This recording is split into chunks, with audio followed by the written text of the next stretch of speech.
Anne-Marie over at Big Dreams Homestead tagged me in the 10 questions for all homesteaders collaboration. So I'm going to go through those questions today and answer as many as I can. I did want to show you though, if you saw yesterday's video and I did the centerpiece with the candle and I had put the little jingle bells in the bottom, I wanted to show you the candle melted all down into those jingle bells. So you may not want to put anything in the bottom of this jar if you're using real candles. I'm not sure exactly. I'm going to have to heat it probably in some warm water to get those bells out of there. Hopefully there's not wax inside of them. So just an FYI. So let's get to 10 questions. Question number 1, what got you into homesteading? I have wanted to homestead for 2 decades, but when I wanted to do it before, my kids were really little. I had at the time 4 children, all under the age of 6. There was at least 2 of them in diapers and 2 potty training at any given time. It was very busy. We were homeschooling, and my husband worked full time. But besides that, because lots of homesteaders do that kind of stuff, my husband really did not want to do that. He was not interested at all. Just really no interest at all. He grew up having to help his dad in the garden, so he didn't even want to help me with that. I did have some gardens though back then. So I've wanted to do this for a really long time, but he didn't, and I didn't feel like I could do it myself with raising the kids at home, homeschooling, etc. So it got put off and put off, but you know, the world goes on and it changes too, and we both feel now that there's less food security, and you know, we're getting older, so we really want to pay more attention to our health than maybe we did when we were young and stupid. So those are the reasons that it's still mostly me. My husband will help with things now, and he understands the whys and wherefores, and he agrees with them. He still has no interest at all in farming. He will probably help me more in the garden than anything, and of course he helps with you know, physical labor projects, but he really wants nothing at all to do with animals. He's not an animal person. He will do only the minimum necessary, and probably only in my absence. But that's what led us to now and starting to put this property together as a homestead. For those who don't know, I don't already have gardens and animals. We've spent the last year since we closed on this property just trying to clean it up and make repairs to get ready for those things. So that's what we're working on. Question number 2. What is something you want to add to your homestead in 2020?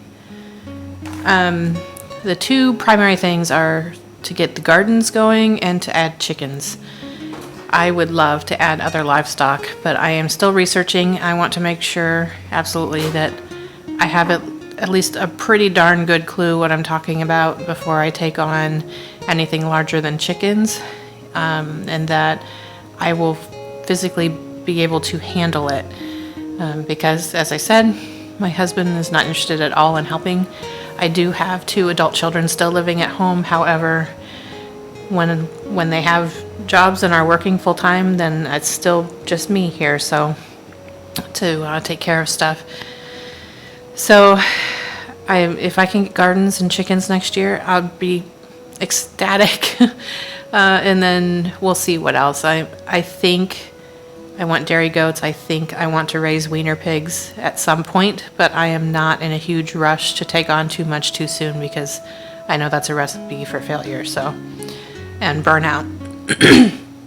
So gardens and chickens. Question number 3. What is the most difficult thing you have learned while homesteading? I was tempted to say, like my friend Anne-Marie did, patience, because I can be a very impatient person. I know what I want, and I want it right now. Insert a Queen clip here. I want it all, and I want it now. But I think I'm actually going to go with limits. Having to learn what my limits are physically, and mentally, emotionally. What can I handle? Because there's some things I'm not going to be able to do, and there's some things I can't do without help. And most recently, I'm learning that probably more that I can do before I hit my limit than I previously thought. So I'm learning about what my limits are on all fronts and where the boundaries really are. And that's a really tough thing for me. I want to believe that I can do all of it, but I know that I can't, and if I'm not careful, I will regret it. So limits is what I've been working on learning this last year. Question number 4, what is your favorite chore on the homestead? Right now, there's not a lot of regular chores because the gardens and animals are not already in place. But back in time when I had gardens, I actually really enjoyed weeding them. I used a square foot gardening method, and you pluck weeds every day when they're tiny, and you water. The way you water is limited, so you're not wasting water. And going out to the garden to care for it and pay attention to it every day was kind of part of my sanity. So as weird as it sounds, I actually enjoyed weeding. I don't know what it's going to be going forward because I've never kept livestock before. I think I probably will enjoy my animals when I have them. So we'll see. Question number 5. What is your favorite thing to grow?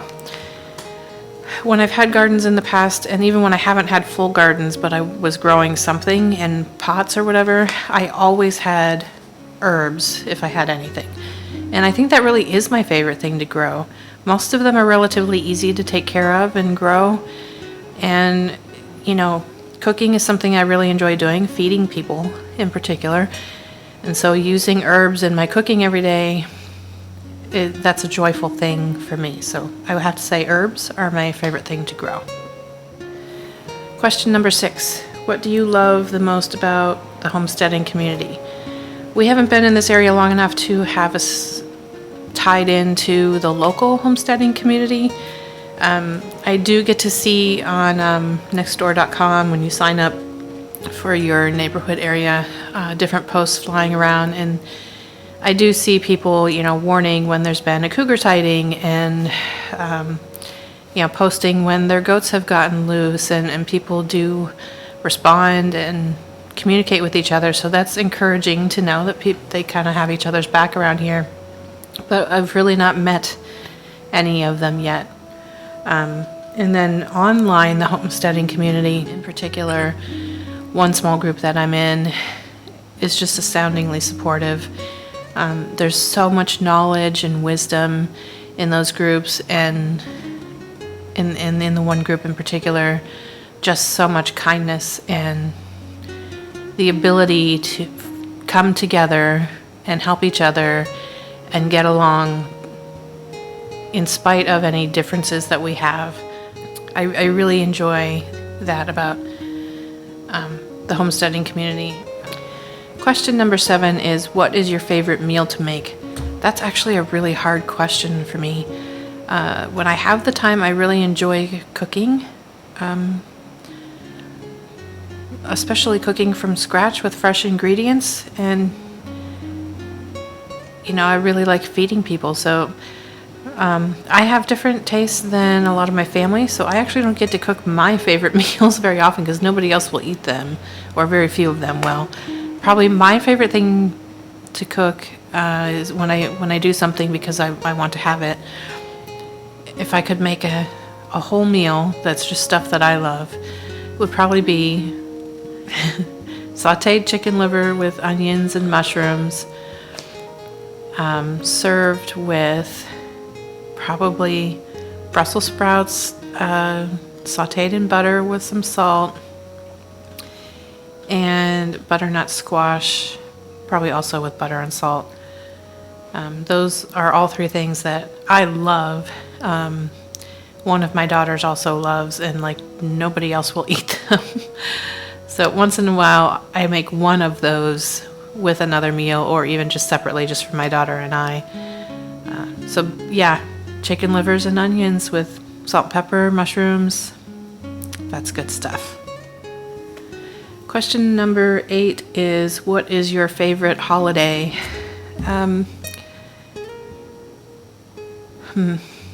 It used to be Thanksgiving, but I think it's not anymore.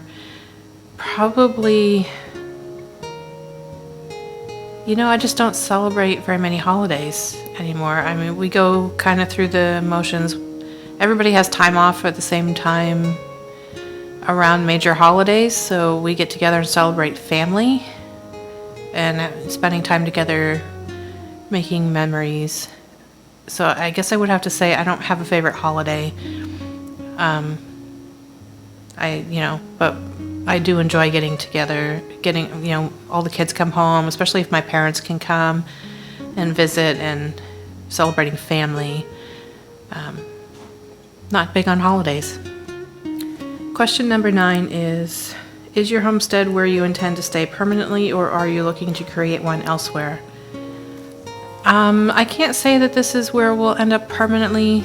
The house that we're in right now is a split level. At some point that becomes problematic when you get older. There's stairs everywhere. There's basically no way to access the main floor of the house without going up at least one set of stairs. No, two sets of stairs. So I don't know if this is a long-term thing. And we're still putting this together. I don't really know how it's going to work out. If farming goes really well for me here and I need to expand, then we'll have to look for another homestead, because there's only so much we can do on this property. It's only 5 acres. It's mostly wooded. We can't really clear a lot of those woods or we lose a tax break. So the barn and pasture we have in the small area that I've managed to clear for gardens is pretty much all we have to work with. If that's all we need, that's great. But if it turns out we need more, I'm not opposed to moving to something with a little more land that's maybe a little flatter and a little more open. I would say, though, that we really like the Pacific Northwest and Oregon in particular. I don't know if we would leave this area unless it just wasn't financially feasible to stay here anymore. It is a very expensive area to live in, but this is definitely where we love to be. Question number 10 is, what homesteaders do you follow and enjoy learning from? Man, I have 600 subscriptions, 500, something like that on YouTube. Most of them are homesteading. I will say I always watch Living Traditions. Every time they put out a video, without fail, I have learned a ton from them. They're very instructive. But I have learned a ton from a lot of people. I can't watch 500 or 600 channels all the time, so I kind of rotate through. I don't know that I can name any other specific channel. It's not just homesteading, it's also gardening, repair and remodeling, building, all the things that you do on a homestead. I watch all those related things, cooking, canning. Gosh, there's a ton. How can anybody pick, just a few? I'd be here all day if I had to go through them all. So, Living Traditions Homestead is the only one that I watch without fail every single time. And I definitely probably learn the most from them because they probably have a most similar style to what I would do for homesteading. So those are my answers to 10 questions for all homesteaders. I think I'm supposed to tag people for this collaboration, but I'm kind of uncomfortable just tagging people. So I'm just going to leave that open-ended. That's pretty much all I have for you today. We'll see you on the next video.